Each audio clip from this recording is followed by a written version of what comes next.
sorry, I had those flipped. Does Play Games is actually a social event, first Wednesday.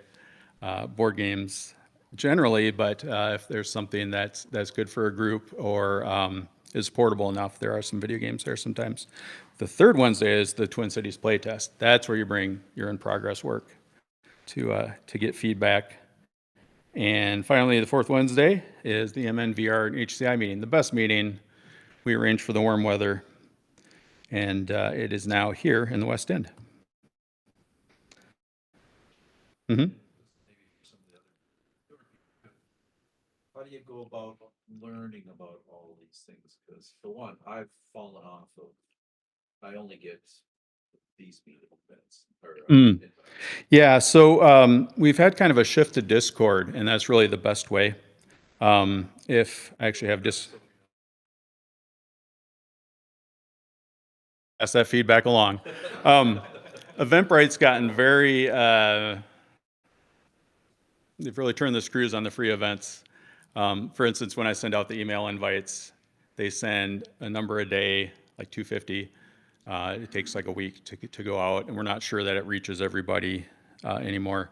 So Discord's a good way. Actually, on Eventbrite, there is a notification thing that's runs separate from email. I'll show you guys that really quick. Somewhere at the bottom here. It's this following thing. So if you're following IGDA Twin Cities on Eventbrite, you'll get a notification every time we post an event. But in general, you know, it's this routine schedule, and I would recommend Discord. You don't have to put it on your phone. You don't have to let all those alerts flow through. Hey, there's some presenters. Yeah, yeah, yeah. And for the kids, it's very, very natural. For some of us, myself included, it's not so much. But there is a channel per meeting right here. There's yeah, there's a general events info, and then there's one per channel where kind of discussions happen, and people talk about going to the wrong building once in a while, and I talk about how great the weather is for our meetings. Call out, bring games, bring them in any state, bring them at the last minute, not the last minute, like the day before. Get in touch on Discord, and they'll get into the rotation. Do what they can to fit you in. A lot of times there's will be a task, just play. Okay, if you're in person. Do they do remote ones anymore? Okay. Yep. So there's the Discord channels, and if you want to get on there, it's just igdatc.org/Discord. It'll pop a fresh invite to our Discord server. If you want some merch, we're selling that. All the money goes to directly fund things, you know, websites, DNS, stuff like that. And thanks to our sponsors. So here, Rim 5 Studios, let's hear it for them.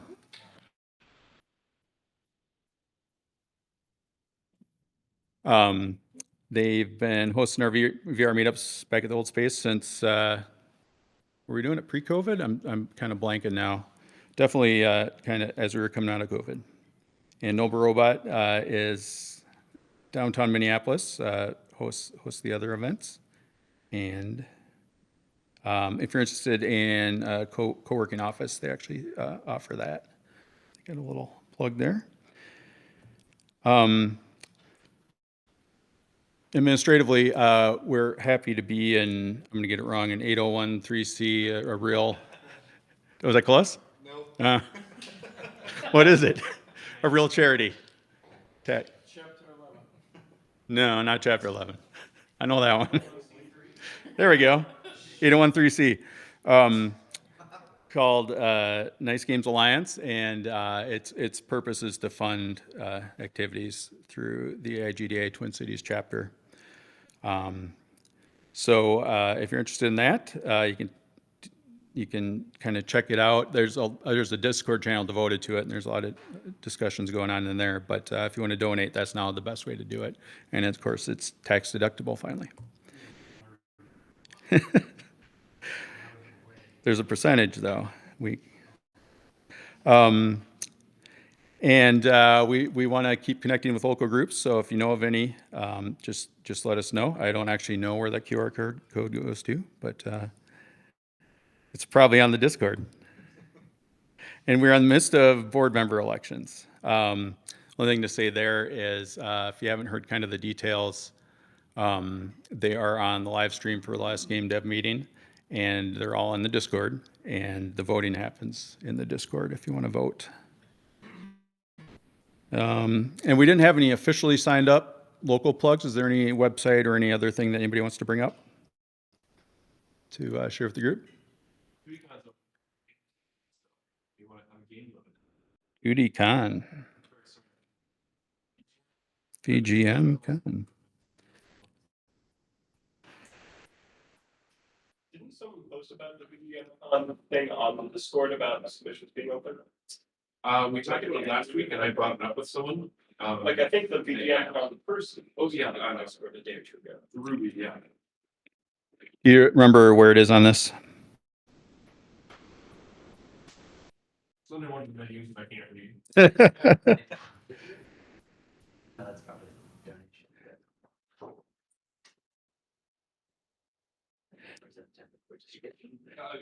Yeah, under one of the menus, there's a sign for. Okay. And have you done it in the past? Yeah, it's fairly small, but it's very, I don't know, it's a fun, like, nice little convention. Got kind of a cool vibe to it. There's like constant concerts of video game music the whole weekend. So Yep. Cool. Yeah, so that's coming up in April. I don't think we necessarily have as many game devs in the room. Is there anybody that is working on a game? I'm just kind of curious. Yeah, so a handful.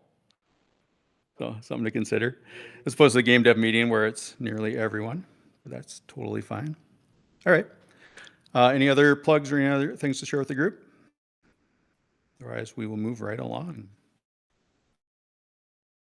Hey, Max and Matt, we can see you. And I think you're muted. Want to say hi to the group?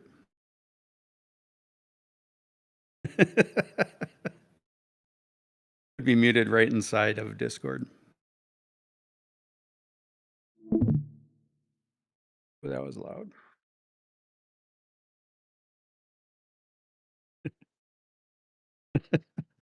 Joys of. Yeah. Yeah, they're not muted. Could you raise your hands if you hear us? With a delay, yep. Well, I heard Max just a few minutes ago through this. Yeah. Push the top.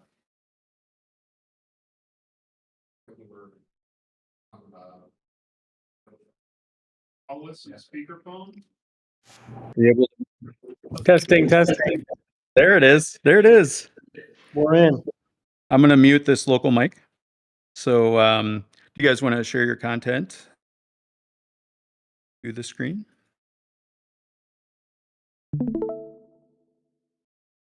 And then we have the YouTube video ready to go because the frame rate was a little low when we tested it. You can just shout out my name and I'll come running and play that for the local room.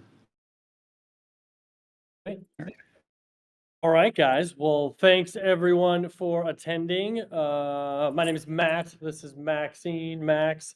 We are going to talk to you guys about Arcade Arena. Hey, Mac. So, like I said, Max, Matt, somewhere in that room. Tony, raise your hand. Are you there? Is he raising his hand? Is he in the building? Tony is here. Okay, cool. Tony's there. And then I don't know if Zach's there. Zach's done some work with us too. Didn't have a picture with you, Zach. Sorry, we got to get some. Yep. But Zach's also worked with us a little bit, but we're from the Twin Cities. What we should have had another slide before this. Never mind. Anyway, our background. So we all work at a company called Barn Co. But we're big into immersive entertainment. So I don't know if you guys have heard of location-based entertainment, but we do a lot of that stuff. So we've been in business for 24 years now. We started out with an outdoor adventure park in Lakeville. That's still up and running today. At that business, we have like outdoor camping, axe throwing, paintball, airsoft, outdoor fun activities. We've done that. We've had a bunch of escape rooms. We had 8 escape rooms in 5 states. We've done immersive theater. You could see all the different stuff that we've done over the years. So we're kind of big into this location-based kind of physical entertainment space. Zach, roll the video. So our newest thing is called Arcade Arena. That's what we're here to talk to you guys today about. This video should help explain a little bit more information about it. If you want to play that, Zach.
Excellent. Yeah, we got it. Thank you. I'm gonna try to leave this mic on. Tell me if you're hearing yourself feedback through. Uh-oh. We gotta Go ahead. jump to the next slide. So yeah, so that video kind of explains a little bit more about what Arcade Arena is. I'm going to talk to you guys a little bit more in depth about kind of what it is, and then we'll jump into just kind of our journey, our 6-year journey to get here. So yeah, it's just a rendering of it. Here's some pictures of some installations that we've done. So we currently have 3 of these up and running, one in Myrtle Beach, one in South Bend, Indiana, and Taxes then one in Shakopee, is paying the Minnesota. price. And then we've got a Every 4th one opening in St. Louis in 3 weeks. But these are just some pictures of some of the different installations, so you guys can kind of get a sense of what the heck it is that we built. Go ahead. Yeah, just got a bunch of different pictures here for you guys to check out. So we've done kind of off-site events. So we've got like a mobile version of our arena that we can take to corporate events or, you know, trade shows and stuff like that.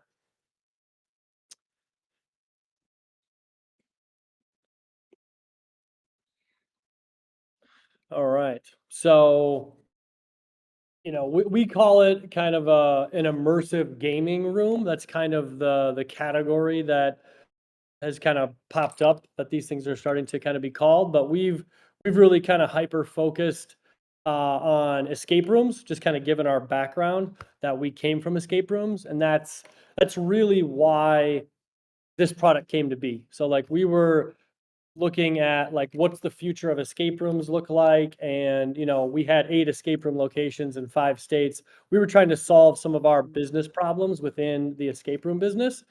You know, room resets, like on a busy Saturday for an escape room owner, you know, we would have to budget like 30 minutes in between our groups to reset the room, to, you know, get everybody out, get the next group in. That really results in, you know, almost like $1,000 of lost revenue by not being able to fill that time during our busy time. So that was kind of one problem we were trying to solve. Staffing obviously is always a tricky thing in a business like this, but trying to reduce the staff needs. Our escape rooms were higher end, I would call them, in with regards to the customer touch. Like, so we would staff one staff member per room. Some businesses would staff one person for like 5 rooms. That wasn't us. We did kind of a little theatrical briefing and debriefing and stuff. So we were trying to kind of reduce our staffing needs as well. And then another big problem with escape rooms is, you know, once you've played the thing, you can't really play it again. So, you know, that kind of lost opportunity there with that square footage that you have in your business. So those are some of the key problems that we were really trying to solve with, you know, when we started the R&D on what ultimately became Arcade Arena. But yeah, so this is, I don't know if, I actually am curious. I did want to ask, and I can't really see anybody. So Zach, I'll ask you to, so we talked at the IGDA event in June 2019 at the Nerdery. I don't know, was anybody, I mean, me and Tony were there. Was anybody else there at that event? Patrick, anybody else remember seeing that one way back at Nerdery Bloomington? Were you there, David? So just 2 or 3 of us. Yeah, sorry, you said Patrick was there? Yep. Which Patrick is that? Sweeney. Sweeney, how's it going? All right. So anyway, yeah. So, you know, that was really early. That was like 6 months into kind of our, you know, starting to work on this new concept. So anyway, these were just some of the problems that we were trying to solve with it. So now that we have a product to market, you know, some of our big differentiators are it's not VR, right? There is no headset, there's no controllers, there's no wearables, nothing like that. And that's a really big selling point in the market, especially when we're talking to like FEC centers, like family entertainment centers, your Dave and Buster's and whatnot. Like I mean, it's not they can do it, they can handle it, but you know, the less equipment, the less of that stuff, the better. So it's just some of our differentiators. So the way we can kind of configure and run the arcade arena is kind of 2 different models. One is the reservation model, or really kind of the unlimited model, where it would be much like REM 5 rents out their, you know, VR arenas, right? You rent it for like an hour and you have access, you know, unlimited access to all the games and kind of library like that. On the other side, we were able to actually set up our arena to be more of like a walk up where you pay per play type of style that we've tested at some FEC centers. So you'd walk up, you know, scan your embed card or whatever cashless card system that they're using, and then it unlocks, you know, whatever game. So demographics, this is just some data. This data is about, I don't know, 8, 9 months old now. But when we kind of poured through all of our data, this is just kind of who's attending these types of experiences or our arcade arena experiences. So 70% of the people that actually make the book, and just to be clear, this is our own internal data. that we got from, so we ran a location for 1 year in Rosedale, and this is just our data there. We were doing the unlimited model, the reservation model where people would come in and book it. So 70% of the people were female, 38 was the average age, but the actual participant data was, pretty much 50-50 male and female. Got a bunch of different reviews here from some of our locations. Check that out. So games, so we currently have 11, 10. We have, is that including the photo booth? No. We have 11 experiences, 10 games, and 1 photo booth experience. So a part of when we sell an arena, one of our selling points is that you're guaranteed 4 new games a year. So we try to crank out, new content that you can obviously have access to. So one thing that I find pretty unique about our concept, especially when we look at some of the direct competitors, is we have some long format games. So like the heist game is a 40-minute like escape room style game. Slime Factory, 10-minute, 20-minute, like we're not afraid of having some of these longer format experiences.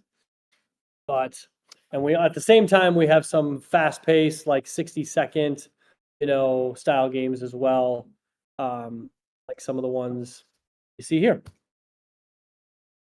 So footprint, like how big is an actual arena? Here's some of our drawings, but ultimately so we currently are offering our standard kind of 14 by 14 foot playing floor arena. Ultimately equates out to about 270 square feet because our console stations stick out a little bit further in the back. But we are, the new one that we're opening in St. Louis is actually a smaller footprint.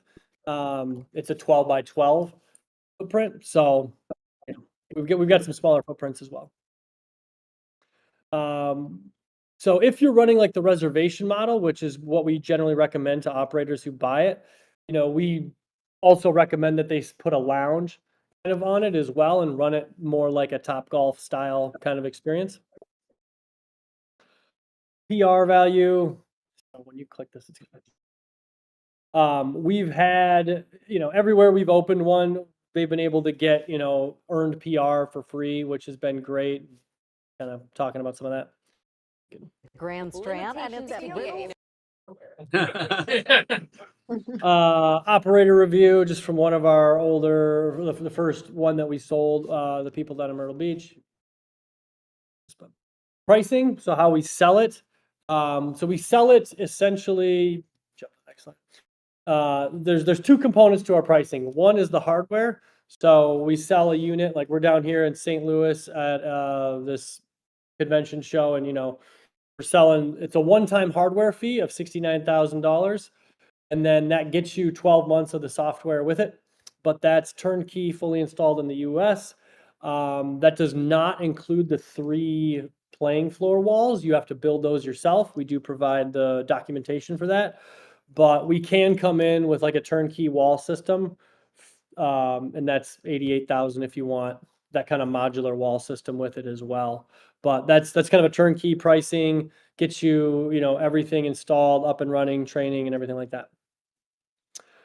Software. So right now we currently charge, so after the 12 months, then it's $500 a month per arena that you have. Or you can pay like a flat $5,000 annually if you want to pay up front all at once. Our plan with the software is, as our game library grows, we do plan to kind of offer kind of different bundling options. So maybe your venue or location is really kid focused, right? So that you can, just offer, the kid bundle. You would only have to buy those games if you're not really interested in, maybe the corporate team building events or the, different software, different games that we have for that. Just a big picture of one of the arenas. So now we'll kind of start talking about some of the tech. Did you send him this video? I did not send him this video. We can play it from our end if you want, Zach, or would you rather? Let's give it a shot. All right. Make it big.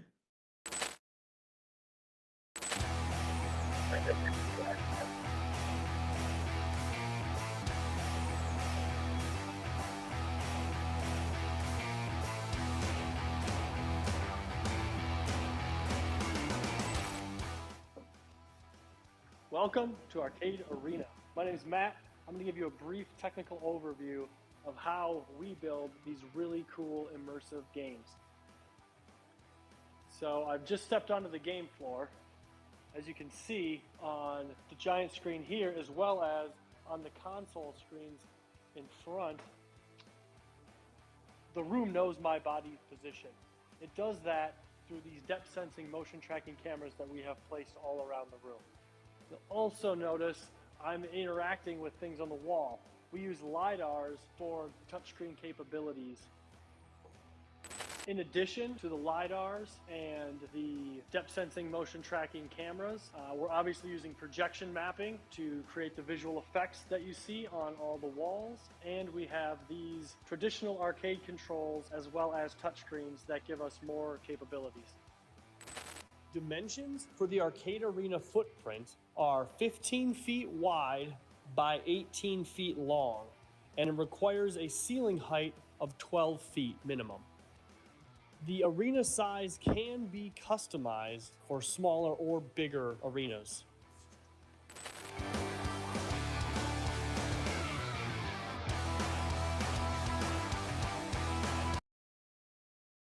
Playing music? I mean, I've heard it a million times. So that's kind of essentially kind of the hardware stack that we've got in there. So, Do you guys want to do questions as we go, or at certain points? Sorry, well, yeah, I gotta jump. I'm supposed to be talking at another thing here in a couple minutes. But yeah, what's the question? We'll let you go run through this then, and we'll hammer everybody else. You got so many I folks was here. just gonna say, kind of the space has really exploded. So back in 2019, like when we presented to you guys last time, there were no really direct competitors that looked similar to what we have now. Now, fast forward, these are just some of the options that are in market right now. Valo Arena, immersive game box. This is Play Neo's, that bottom left one with all the white robots in it, and then Dave and Buster's. Like a year ago, launched the arena, they call it, and then Quibix has their concept. So I just bring this up to kind of show like this is really kind of an exploding or a growing kind of space in the LBE, location-based entertainment kind of industry. Kind of other experiences that we kind of put ourselves in the same category of. Used to really consider ourselves in this category, but now this niche of these like immersive gaming rooms has really started to grow. I'm happy to answer a quick question before I got to jump. Max and Tony are going to kind of walk through more of the technical development journey portion, but yeah, if anybody's got a question. Yeah, do we have any non-tech questions? Why is your ambient light is so bright?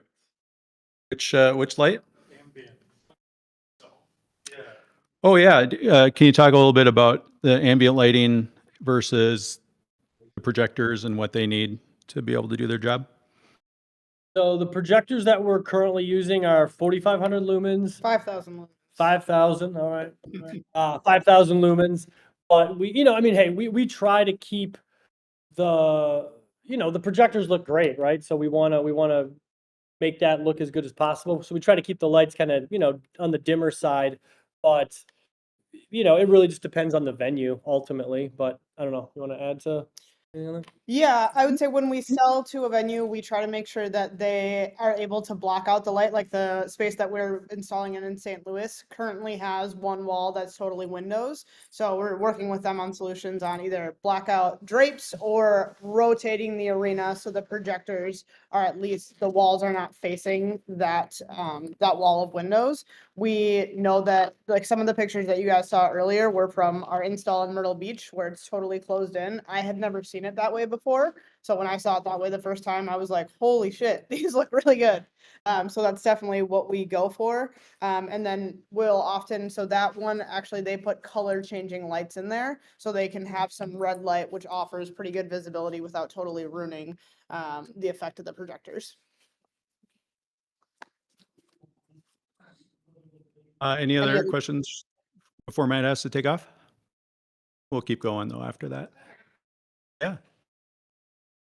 You have like very vast ability to change the graphics from being very rich and colorful and fancy versus very graphic and easy to understand in a way that traditional escape room would not be able to do. What have you learned from being able to, you know, have people be very realistic graphics versus iconic graphics? Is one better than the other, easier? Yeah, and I don't know, could you guys hear any of that? Or I can relate. Yeah, you wanna go or you want me to go? Yeah, I gotta go. I'll let you Okay, take that okay. one, but thanks for the opportunity to talk to you guys. Thanks, Matt. So I can relate, just kind of about graphic styles and what works well and how you take advantage of not being a physical escape room. Yeah. So, to be honest, like we have really found that the simple graphics convey what we want to convey pretty well. We have found that nobody really seems to care. We have very small subset of what I know, no offense, but like 12 to 15-year-old teenage boys seem to be like, ugh, these graphics suck. But pretty much everyone else has kind of been like, oh, they're more concerned about the mechanics of the games than they are the graphics. And up until this point in our journey, we have really relied on like the wow factor of the mechanics, and that can kind of outshine, thank you. That can kind of outshine the lack of graphics at this point. That being said, we are working on enhancing our graphics. It does require a little bit of extra work, as Tony can attest to, from a designer and getting all the shaders and the animations just right and all that kind of stuff. And also from a learning perspective, you guys would catch on to this kind of stuff really easily, but sometimes teaching somebody who has really never played a video game before can be a challenge. Or on the other hand of it, teaching someone who is really into video games, because that's not inputs that they're used to. So that can, having the graphics be a little bit more simple to understand can also lend a hand in that it's a little bit easier to teach and a little bit easier for a player to understand what we're going for.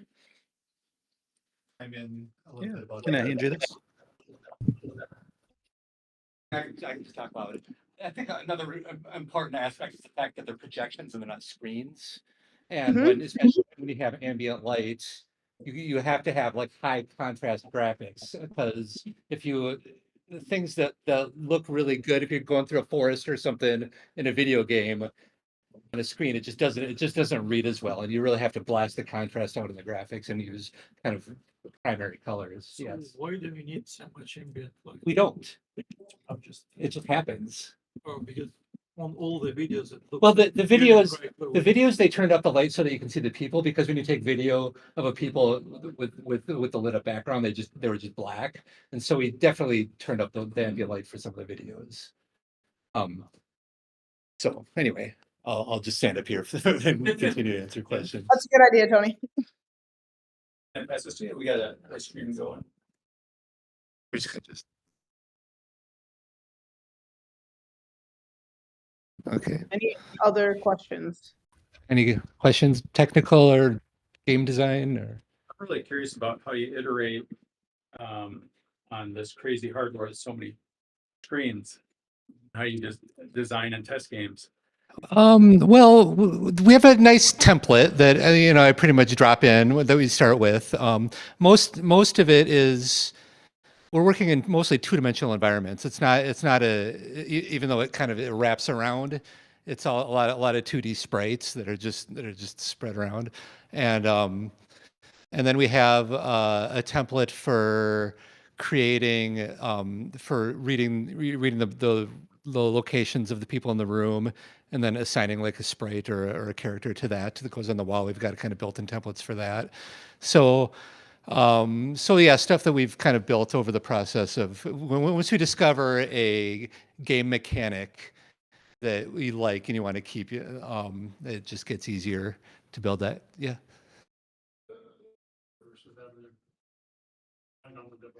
That's a good question. You can test the big touchscreen walls. You can mimic those with just a mouse touch. But the big thing that's hard to test is the room location thing. You really need the light, the Kinect cameras and all that for that. There's a couple ways you can cheat it but it's nothing really works that. So, For reference, Tony used to have both a LiDAR and a Kinect camera at his house. yes.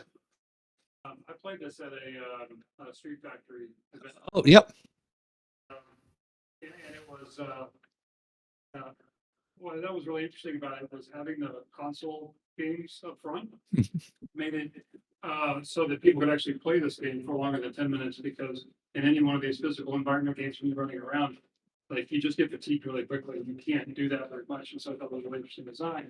You have 3 of your people playing on a traditional console game controls and have one person sort of, running around like crazy, and then you can swap out. So, Yeah, that ended up being a mechanic that kind of popped out. Was some people wanted to hang back at the consoles, some people wanted to run around, and then so there's a couple games. We only had a couple games up at that. So the pig one is a fun one because then you have one team behind the consoles controlling the pigs. They're trying to escape, and then the team on the floor that's running around trying to catch them. And another mechanic that kind of popped out is just the simple fact that when you're standing at the consoles and there's console screens that are here and then the floor is ahead of you, the people on the floor can't see what's on the console. So in that case, you have, like in the case of the floor security one, you have to guide the people. You have to say, okay, step left, step right, move up, move down. Or else they can go the other direction where it's an advantage that they can't see the consoles. So yeah, it's weird how we built the space and then a lot of the mechanics just kind of popped out of the space unexpectedly. But the push has always been for like group stuff, team stuff, whether it's 2 teams competing against each other or one group solving a puzzle. It's all so a lot of the group mechanics are actually the psychology of psychology of the groups. Yeah, and I would say like Tony was saying about the player on the floor can't see anything behind the consoles. Like I think that's a limit, that's something that could have been considered a limitation that he did a really good job of turning into like a really fun game mechanic. And that requires people to talk to each other, which is very much like, I don't want to say we're anti-VR, but like that communication and that eye contact is really important to us. And it's something that we make sure that we like specifically design for in games to require that kind of communication for players. Your LiDAR for the walls just It's called the light curtain. So it does points. Yeah. Yeah, it's basically a spinning laser that kind of that spins about a 1 or 2 inches off the wall. So it's pretty accurate. Yeah, like the only way that a touch can be behind another touch is it kind of comes out radially. So you have to design, if you're putting a bunch of buttons on the walls, you have to design it such that they're not in direct line with each other. Yeah, which usually isn't much of an issue. But I'm consistently amazed by how well those LiDARs work once you get them set up. Then you're using the Kinect to figure out which person. Not which person, but a person. There is a game. There is a game where that does happen. So the interesting thing about this is a constraint. But the interesting thing about like the Kinect for the body position is there's no tagging a person with that position. It just sees a body. So yeah, it doesn't know who's who. Now so there is one game where there's the lava runner game where we are trying to associate a character with a person, and so it is true by touching a button on the wall, then that sets up this player, that character to that. Anyway, so yes, in one instance that worked, but generally the characters on the floor are anonymous. And that's just a constraint that we just learned to deal with instead of trying to identify people, which got really tricky. Question, let's say you said you're gonna do 4 games a year. What's the creative process behind brainstorming and coming up with a concept? Do you kind of look at the mechanics that you have and see what you can do within the constraints of the hardware, or just sit down and have a brainstorming session, or how do you come up with a new game idea? Oh, yes to all those. Now that it's been around for a while and we've seen people play it, then mechanics kind of pop out. Some game ideas keep on popping out, like, you know, like, okay, we want to make a game about communication from, where people have clues here and they're trying to feed there. So, and then it was, at least in the beginning, trying to create like games that would be like, okay, let's do a really fast, stupid one where you're just running around really fast. Let's try to do one that's a puzzle. Let's try to do one, that's kind of like a more of a traditional arcade game where you run tanks around. So the first games were all trying to like kind of fit a different niche that we thought people would be interested in. And then now, now it's about like, oh, we haven't done that. Like, I would love to do a horror game. It hasn't been done yet. Or, Matt really wants to do like a game show game. So, but I would say the better of the games were the ones that just do kind of lean into the unique mechanics of the actual room space. Like saying, oh, can you play Call of Duty on that? As people say, and you're like, I mean, I could set up Call of Duty, but it's not, it's really, the games really have to respect the space itself. Yes.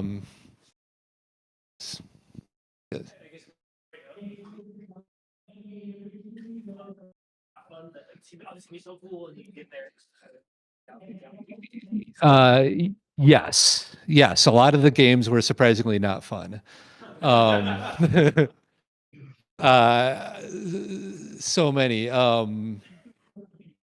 The ones that turned out, the one that I knew it could be fun right off the bat, was the Great Pig Escape, where people catch pigs and all that. But an early precursor to that was Lava Runner, where your little character is on the screen and you run, where you move in the room, and then lava comes along and you have to avoid it. It's, very, very simple, but people really got into that. Then,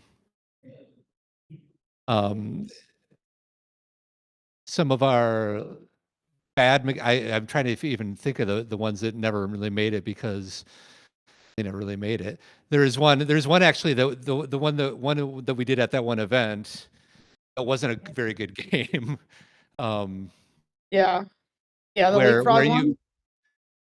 the build a bridge one, where you had like people with joysticks on the screen trying to build a bridge that then a person goes and has to walk along this bridge in order to touch different spots. So there's this hyper communicative one, and it just kind of it wasn't fun. Some of them work, some of them are like that, but they're also not fun. And as we all know, as game developers, if it's not fun, there's no point.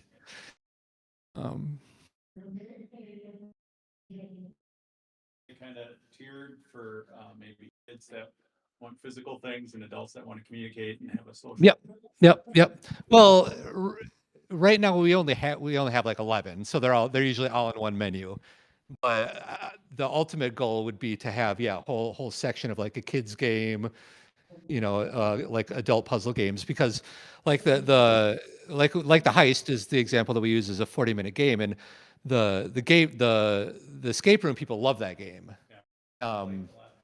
And then Zach helped make a smaller version called Slime Factory, which is a similar concept but just shorter for and yeah, those are fun. I like puzzle games just generally, so that's just kind of, I enjoyed making the puzzle games a lot. So It's a lot. Ask the guy who. It is a lot. What's the question? Why for a year, and is that a good selling point? I'm going to respond to that as, is it a good selling point? I think that it really depends on the location. It's because it's like our one in Myrtle Beach. I don't think we would ever have to write a new game for that because there's so many tourists that it's just constantly turning over, and it's always new. The one in South Bend that we just installed, I think that will be a perfect market, and we just installed it in early December. But that's a great market size to allow. So the kind of conundrum with escape room owners is that you have these small ones in really small towns, and if that town has, I don't know, less than 50,000 people, it can typically support an escape room business for 3 years, and then after that, everyone in that town has done it. But that escape room owner probably hasn't made enough money to flip their room. And something Matt didn't really talk about was the amount of time it takes to change an escape room out. So usually a room can cost anywhere from like 8,000 if you do it kind of quick and dirty from Home Depot. But you could also buy $500,000 escape rooms. So it can be a pretty expensive build out, and typically you're down for when we used to swap out rooms, it usually took about 6 weeks. So for an escape room owner in a small town to be able to get a new game and have basically new advertising content and a good reason to get people back in the door, is really helpful for them 4 times a year. And not to mention that, we also build these games to be pretty competitive. So, as Tony and Zach can attest to, like, people get really into how fast can we do this? Like, how fast can we speed run the heist? I'm sure some people in that room are really big into speed running games. So that can be a big attraction too, is getting people in and having them replay and try to beat scores and all that kind of stuff.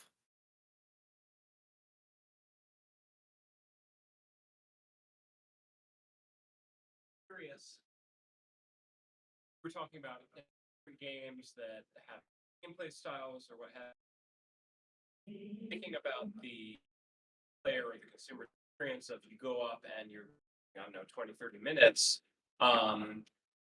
How do you approach the challenge of allowing players who come up to quickly find what they would want to play? Because are you going to get up there, your clock is ticking, and then you're channel surfing, trying to find the game that you would like? It seems like there's a challenge there of allowing the customer to find what they would enjoy playing, compared to, like, I don't know, an arcade or a barcade where you can wander around and see someone playing something and be like, oh, I'm going to play that one. That one speaks to me. Yeah, I was just curious. That is probably one of the biggest challenges. Just a person who walks up to it and they're like, "What am I supposed to do?" Like in our game launcher, like we've tried a couple of different ways of doing it. In our game launcher, which is a screen that's separate from the thing where you can kind of scroll around to the different games. There's a description and there's a play video of like a minute long video. So that's one way. I've also tried to do tutorial boards. Also, either do a video that they play or do a tutorial board. But the reality of the situation is that, like, we haven't, like, in like an actual arcade style thing where you're just going to go up and maybe do a card swipe for 1 or 2 games. The onboarding has been tricky. It works. People just seem to get more into it when they've paid for it for an hour, so they're kind of invested.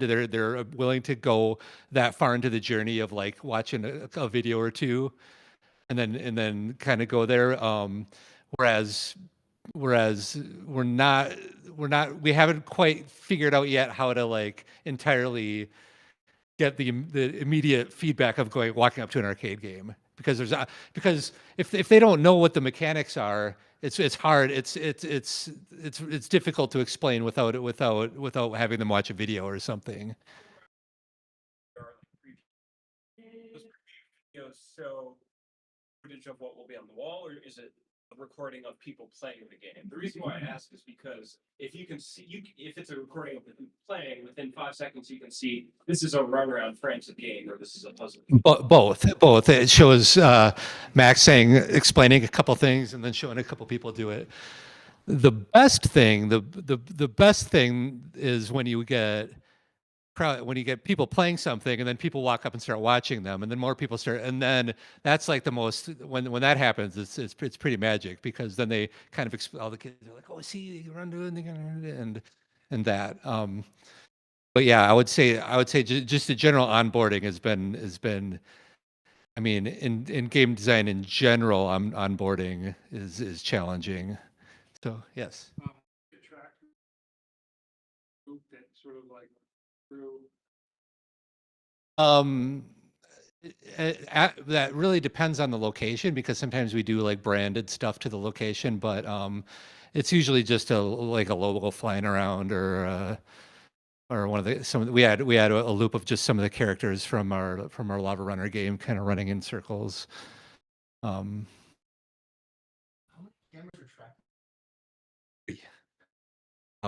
So if this was the bay, and you guys were where the console is, there'd be a camera up there, and then a camera on the back of the console. So we get 3 directions, so you can't really hide behind each other. So it works pretty well after they have to get calibrated. But ultimately, once they get calibrated, it works pretty well. We're not doing, we could do stuff with gestures. We could do more. Like right now, it's literally just body tracking their position. We could do stuff with raising your hand. We could do more, and it's always been kind of an idea to add more. But even just the body tracking one you can do just so much with that one alone that we just haven't gotten to doing more with that. For getting into the technical questions, should we run through the rest of the slides and then a little Q&A at the end of that? I didn't realize you had some more, Max. Sorry about that. Oh, that's okay. I mean, to be honest with you, this is very much like the development journey, which Tony can talk about probably more than I can. But I just wanted to show kind of some first iterations of, so this was our original, this was like the V1 design of the space. So a lot of things stayed the same. So these kind of walls stayed pretty similar, where the projectors stayed similar. The big thing that changed was the console. So the idea was, and I distinctly remember Matt explaining this to me at a pancake house, what he wanted to have happen was a character to run off this screen and then run onto this wall behind them. Like, he really was like, oh, and they're all going to be connected, and then you can do this and do that. So this was the original design, but obviously you can see some flaws of this person that would be standing right here cannot see really anything. And that's actually still a battle that we kind of have today of what is enough visibility and what makes sense. So this was kind of V1. And then you can see this is what the consoles turned into. This was our Myrtle Beach install with Tony Hackerman back here. Of what they turned into. So they have kind of a little bit of a U shape to them. And we did that by design. First of all, so they could fit in the room and they're ADA compliant. So you can fit a wheelchair in between the console and the wall. And it's also really helpful. And this was kind of one of those mechanic things that just came up organically, where the person who's standing on the far right can't see really any other screens.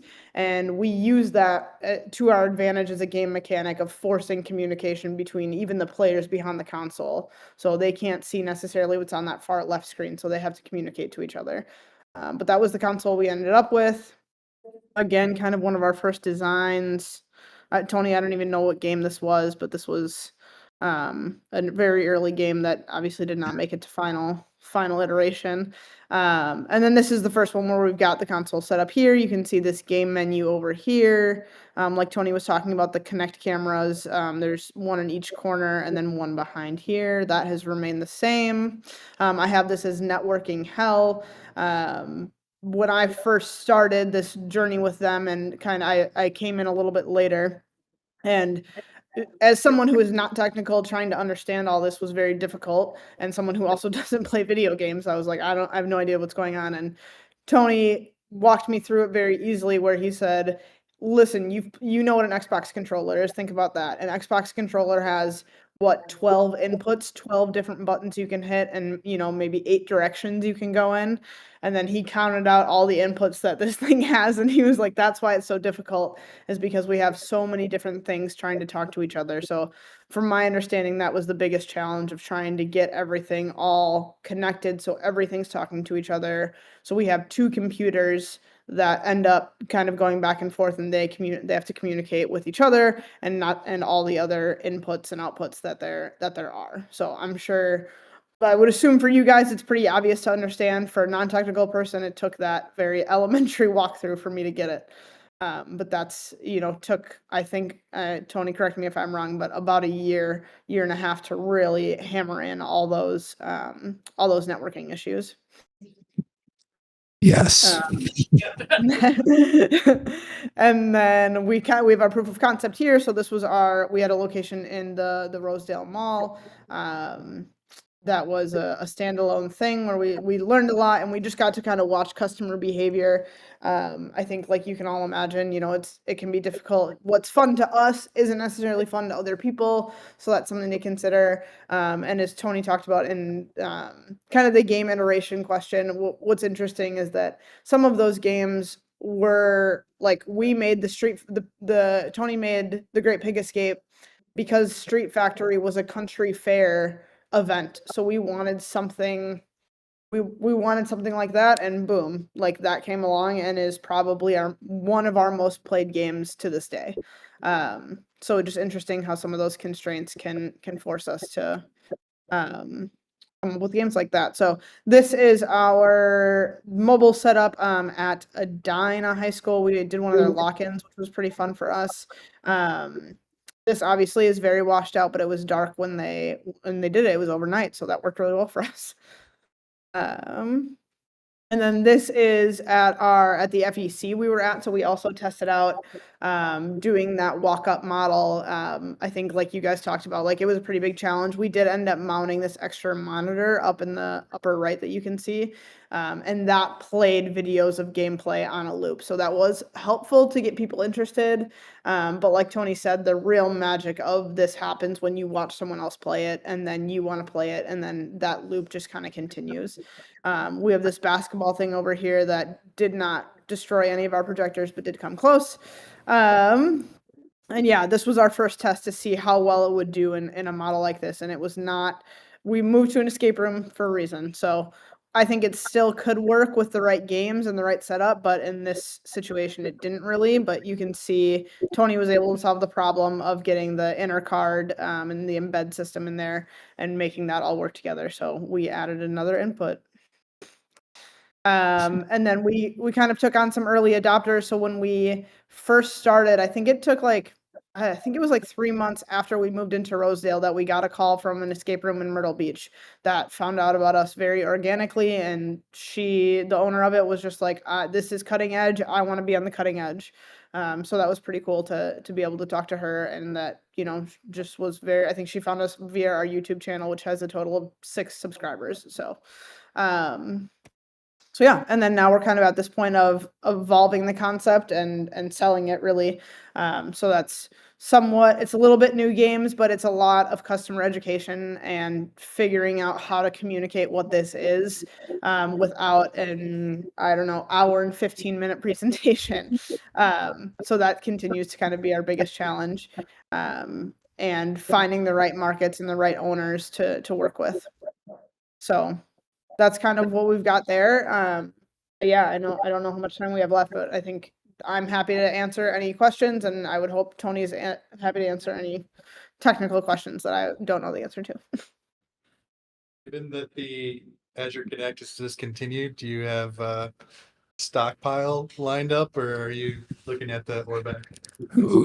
We had a stockpile. It's running out. There's a company that's taken them on. That's taken on and it appears. And the Unity package that we use has been updated with the name of that camera on it too. So I think we're safe. This seems to be pretty identical. So we haven't ran out of our stockpile yet, but we will soon. In the great chip shortage, they sure got expensive. That's when we first started hoarding them. What are the max number of players in a game? Upwards of eight to like the heist, for example, is kind of loosey goosey. Like you can, there's clues all over the place, and there's can be like 3 or 4 people on the floor all at the same time, and so yeah, the puzzle ones that are kind of loose, you could get upwards of 8. Which means some people are just observing sometimes, and some people. But I kind of like that idea. And that's also cool when you have families who some people are really hands-on, and then some people are just kind of stand back, but they start to get more and more invested, and they're like, no, just do the, don't turn around, and then, so when you have games that are a little more casual, then that allows for things like that to happen. And then there's a couple that are like team versus team, where you kind of assign yourself as a game. So those can be like 3 versus 3. For one thing, and then 2 computers. So like, what kind of computers do you use that can run, all that hardware at once, and USB and HDMI, and like what? Middle of the road gaming PCs. That's why we use 2, because we have ultimately a bunch of video outs. We have 8 video outs. So we have the 3. So yeah, we have the 3 big walls plus the game launcher is one video outs, and then the console is the other 4. So yeah, I mean, the idea was to always make it with off-the-shelf components. And it's not, it's working. Once we figured out the hardware stuff, and a lot of the networking is just TCP sockets, so we hook up like, use Arduinos and stuff to read some of the stuff and other things. Issues with Windows auto updating and everybody everybody, I think that's it. Yeah. As far as the updates go, I mean, those happen. Those are usually a big deal. But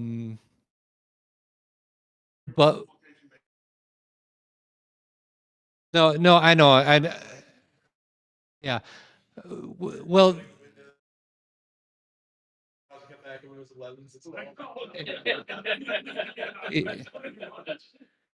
Yeah, we haven't like been putting them in like kiosk mode or anything. We just let them go, and it seems to be fine. Would you agree, Max? Yeah, at this point, we actually have more issues when they don't get updated. Like every once in a while, I'll get a call being like, "Oh, this isn't working," or something's happening. And I find out that they haven't updated their computer in 2 years. And I'm like, "Oh, well, maybe try updating it," and usually that fixes it. I haven't had to feel any other support calls about our computer updated and now this isn't working. So hopefully we are in the clear, but I was not I don't know if there was a big jump from Windows 10 to 11. But at this point we've had no real major issues with updates.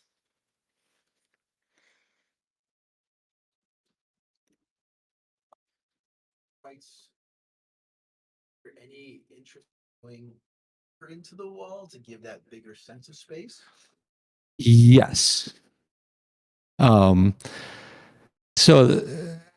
there's a lot of challenges to that. It has real perspective challenges. So like even now the 3D environments that we do use, we still use orthographic views for it. But for example, we did have a tank, where you're actually writing on one of our first games that never made it saw the light of the day, was when you're in a tank driving it around, and the windows are the outside of this tank, so you're going through this landscape, and you turn that thing and it would just make you want to vomit. And then the real challenge is exactly the perspective. I can't really explain it entirely, but you're taking a sandwich and then a sandwich and then a sandwich, like these three separate camera views, and you're trying to turn them into a continuous thing. And that was really tricky and never quite read as well. Like when you're turning a corner, the stuff would move faster in the corner than it would in the middle, so it wasn't like a perfect. So there are many challenges to doing that. I don't know. I mean, but we have definitely done we've experimented more, but none of them actually really made it into circulation. The only couple 3D ones we have, we were like literally looking at 3D walls. So it's like we walled off a room. So if somebody who's really good at converting 3D graphics to that setup, maybe they could give it a go. Call me. Yeah. He was all excited about it. It's similar. I'm wondering if it's possible where if you said a single person in the setup, could you use the Kinect to figure out where they're facing and then like have the virtual camera in the Unity scene be where their head would be and then like project what they should see there and then that would actually work somehow? That's how you would have to do it. Yes. I'm not saying that that's definitely possible, but that's But everybody else. yeah. So that's known as a cave. That's a thing. But yes, that's basically the way one would have to do it, something like that. Okay.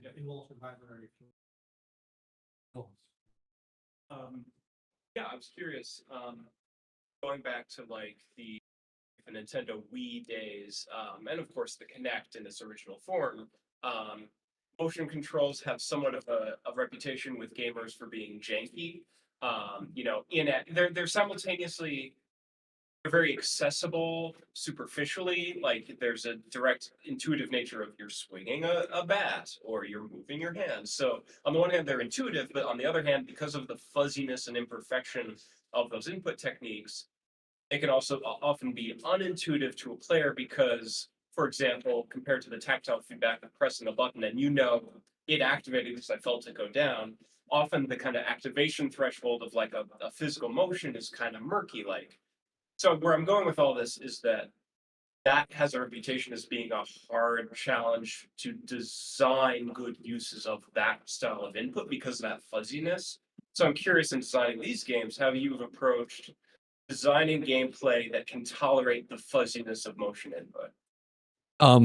By constraining that is absolutely true. Like the games that we've tried to we tried to make, like one of the early 3D games we tried to make was like a shooter where you're like a robot and you move your arms and the robot would move its arms and it would try to shoot stuff, and it was really it was really difficult.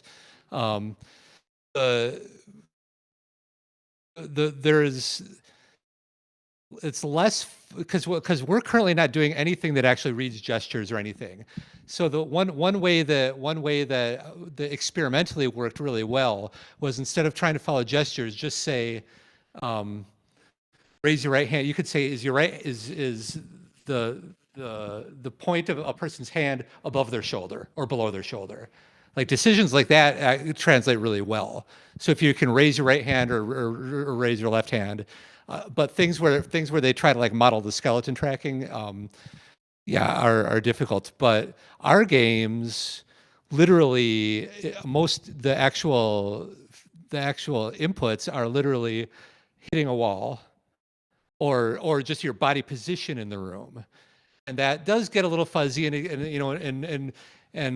the older version of the software would kind of meld people together, but they fixed that. And so the body tracking works pretty good, because it has a good kind of feedback. Once people understand that moving forward and backwards moves that character up and down, and they kind of map that out, then that works pretty good. But yes, if we were to do more like tennis rackets and all that, that would have issues. Just think the wall touch inputs are much more precise. Helps you out, of course. And on that note, I was just thinking, ever experiment putting one of the light curtains on the floor to catch feet? We talked about it. But we already kind of had, I talked about it for like a separate thing, but at this point it'd be kind of redundant because all you're doing is finding the location of a person based on their feet, as opposed to, we've talked about it. We haven't tried it. It would be a thing that I would do instead of the Kinect cameras if I was to do like some sort of installation. The other problem, not problem. Well, it depends on what you're looking at. How you're looking at it is, it registers a touch as a release, a back and a forth.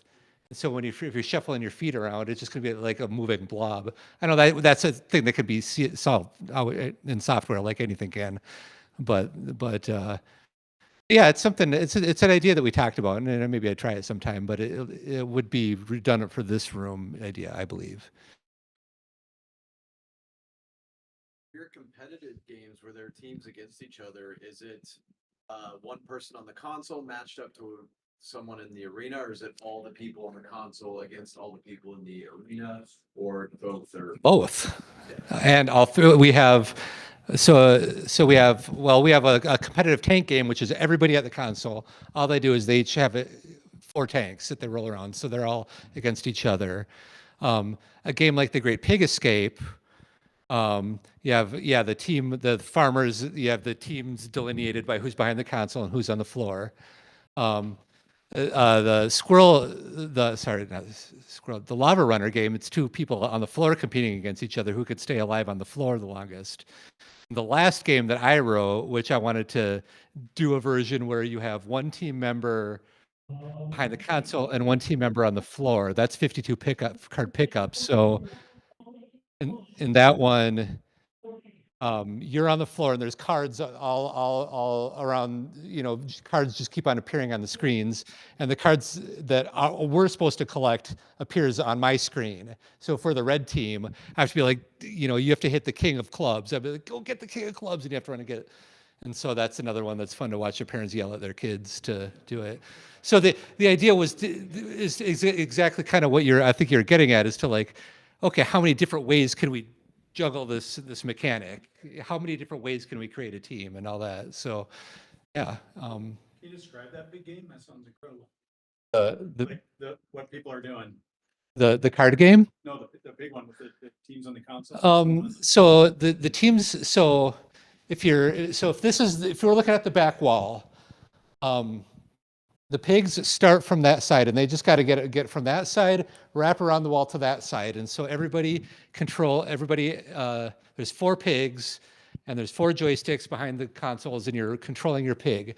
Now, a farmer, if I'm a farmer, then my character is up there, so I have to run around. So while the pig is running, I have to run up and catch it and put it into a pen. So I don't know if that made any. Oh, yeah, here we go.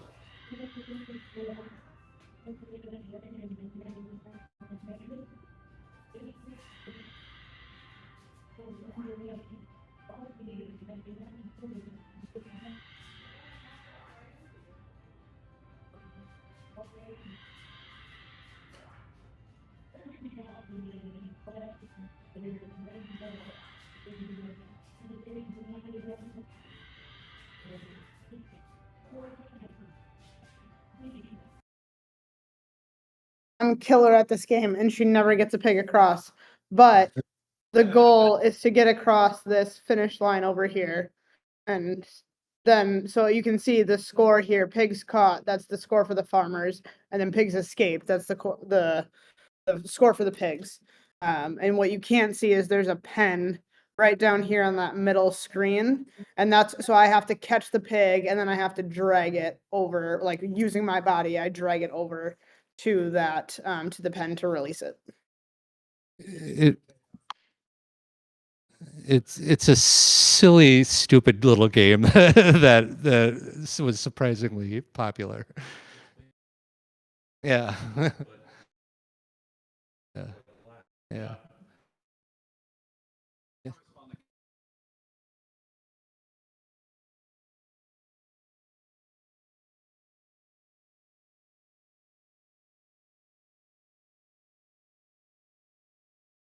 Um, Azure Connect really worked a lot better than all the other ones. I don't know. So we tried multiple different cameras because when they discontinued the Xbox ones, we tried. Well, you can if you name the couple cameras we tried them, and yeah, that was. And it wasn't until now any other camera you can really only have one connected to a computer. And so it wasn't until that we had Azure Connect cameras with the ability to network together and combine input, that it really started working good. But yeah, if it was just a single camera thing, we might never have developed the camera capabilities. That was a kind of a secondary. That was never like the stated goal of building. We were just trying different technologies, which is why before the console area was in the middle of the room like a TARDIS. It's like we were going to be kind of all around, and in that case, the spatial stuff never really seemed to be a thing. But then when it turned into a thing, we pulled the consoles back and actually created this floor. But yes, I agree that the cameras. Yeah, exactly. And oh,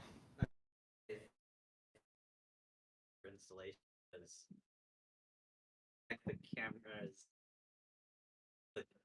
They get an order that Unity knows and doesn't tell you. And we'll have them indexed to that order, and you have to like A/B test them. Zach found that out the hard way. yes. Yes. That case in point though, as far as Windows, that is a thing that hit us, like not only our Kinect cameras, but our joysticks and all that. You might turn it on and the joysticks are all out of order. So I had to, the same with our touch screens and all this stuff. But like when Windows closes and opens, it might not necessarily be the same order that they're supposed to be in. And suddenly this joystick is controlling the wrong character. So I had to make a whole calibration run through that when you turn it on, if things are back, you just test everything and it straightens out all the cameras and straightens out everything, and then saves that to a file. Yeah. I've done multi-screen and multi-projection stuff. Sometimes Windows will also just reconnect the projectors in different orders. Yep. Oh yeah. These have all been issues. And the go ahead. I was just gonna say, Zach and I set up the last one, and I was like, Zach, the display is gonna be the easy part. It's all good. 2 hours later, we finally got it figured out. But it really does take that long. And you would, from a non-technical perspective, I was like, you just drag and drop. And actually, one of the first days I was working with them, I switched the order of the screens because it didn't make any sense that my mouse went all the way to the right, but I had to go all the way to the left to get to the other screen. Like I was like, that doesn't make any sense. And I know how to change the order of screens. And Tony about lost it on me. He was like, it can't be that way. It has to be this way. What are you doing? And I was like, oh, I just thought I was making my life easier. But yeah, those screens have caused many nightmares, I think, for the three of us. Yeah.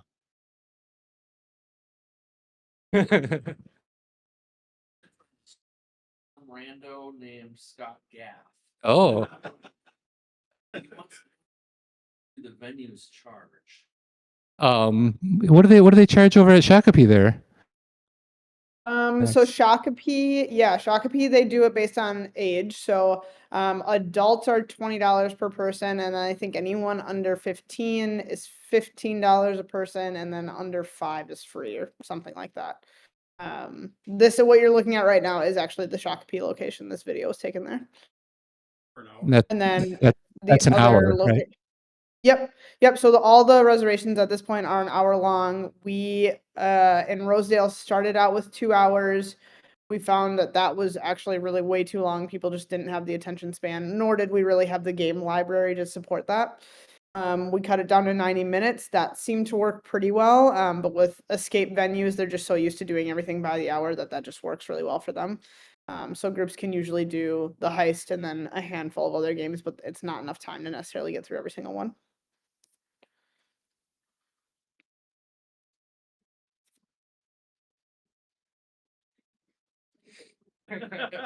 Yeah, I think you signed a waiver.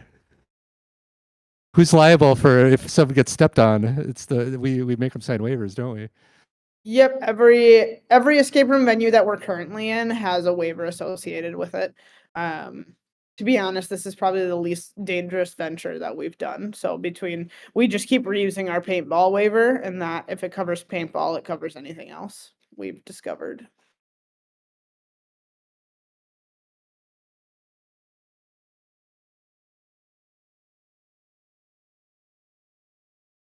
Is there any chance that somebody can just join in randomly? Is there a passerby that could, or is it a closed off space that you're cordoned off in some way? Someone depending on the venue, I guess.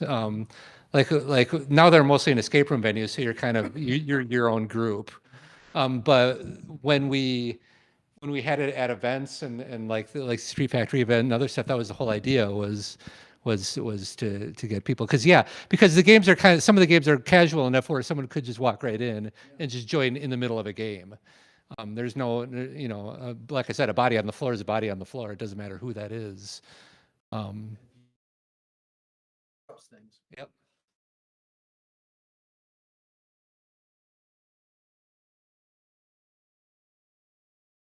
How are you handling having the gameplay flow from one screen to the next? Is it 3 different cameras in Unity and then Yep. it transforms across different screens? Yep. It's literally for the most part, I just have them spread out like the whole image is 3 walls wide and have 3 orthographic cameras on it, and it just so yeah,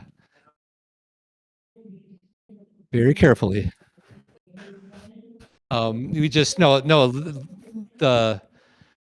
that's just a hardware challenge. You got to get the right projectors and you got to make the throw because they're ultra short throw projectors, so they're not very zoomable.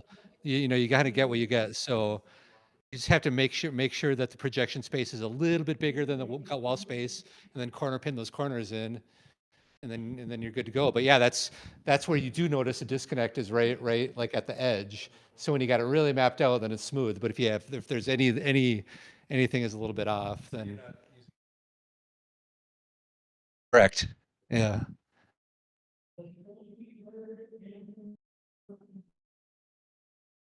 Today, this just kind of something I'm curious about, like the history of these interactive spaces, and I'm just thinking like every bar used to have like a big buck hunter thing. Yeah. But it was always like big buck hunter like 2002 and not like 2012. It was always like surprisingly old stuff. They don't making them anymore.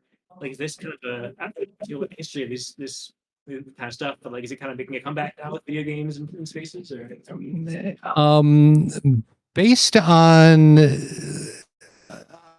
Max, did you hear that? I heard him say something about Buck Hunter and if this will become new or will it stay old? Was that kind of the question? It's something like it seems like a lot of that stuff became really old. Like no one made new physical arcade cabinets anymore. Is that kind of coming back now, or yeah? Phenomenal question. I would say no. I don't think at this point. So it's a great question because we actually just hired someone new to make our consoles, and he creates video game cabinets. And so I asked him, "Are people you're making these cabinets?"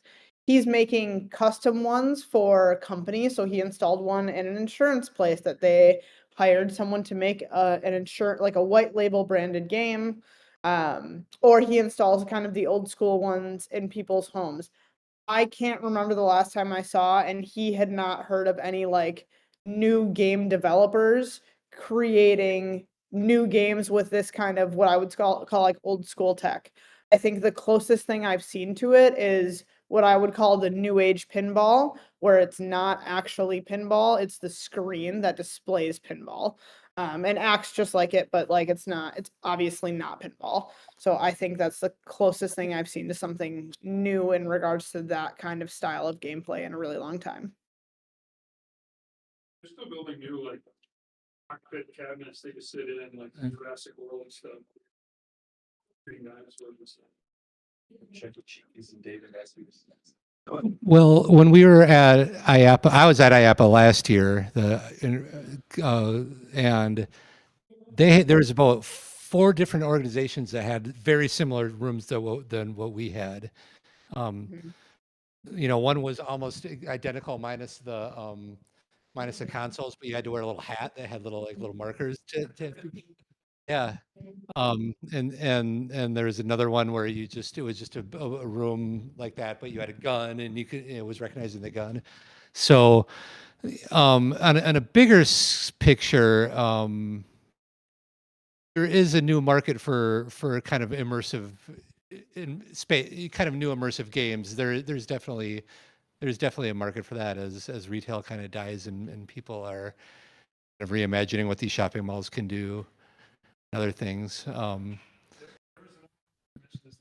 was another one at IAPA where it was the same shape, but it was 3D and you wore 3D glasses and it was a runner. So it was like an endless runner in 3D, but you had to be the one to like jump back and forth. And I almost like vomited.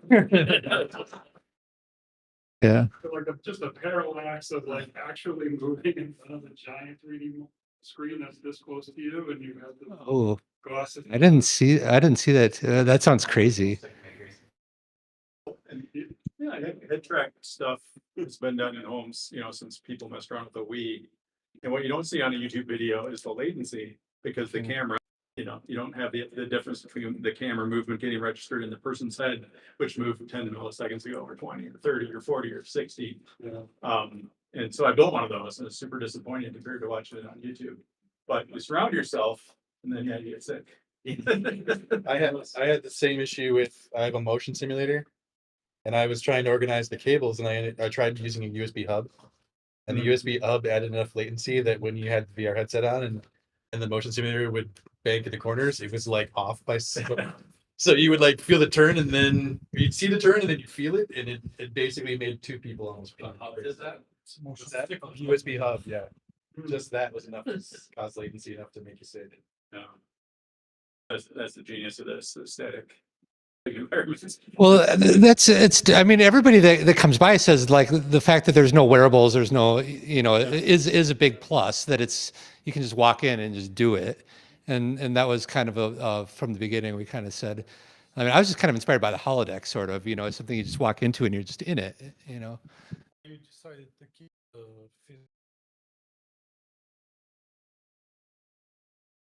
Because it adds, because it definitely adds a lot.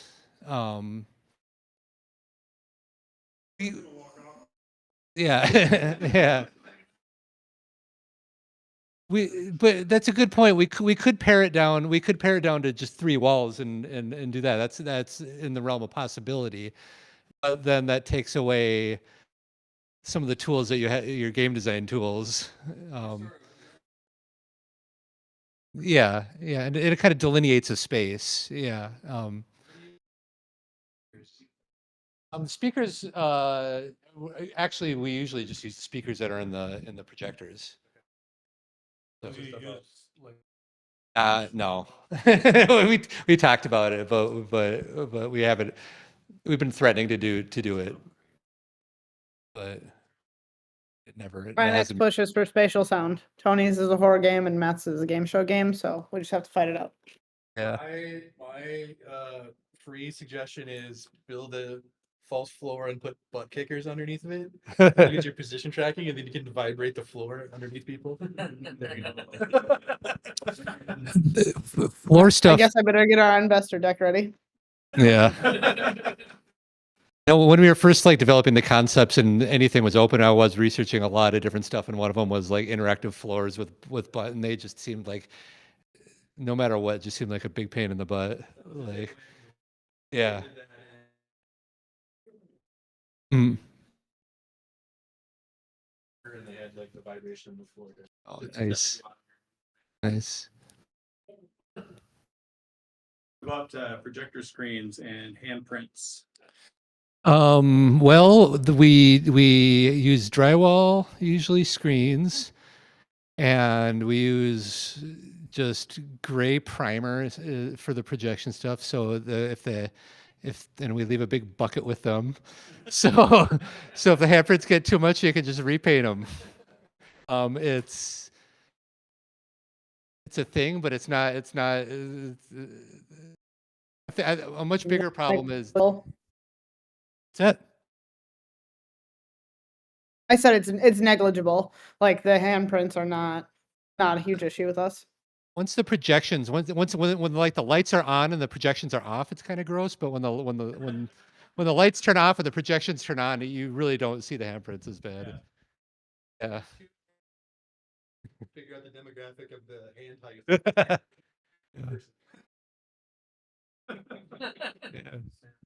Yeah.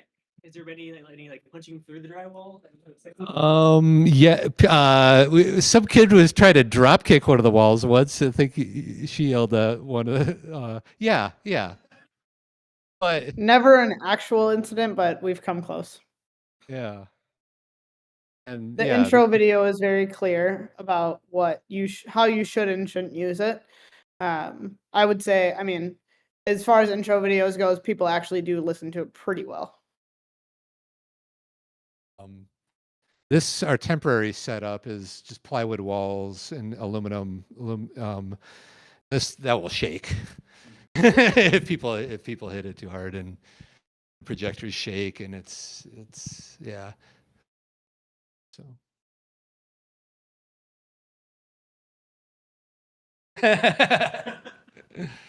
Yeah, I like that.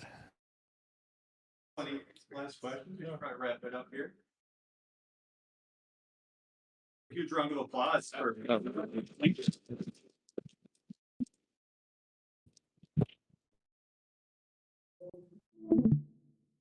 All right, thanks, Max. All right, thanks, guys. We'll see you later. Appreciate you having us.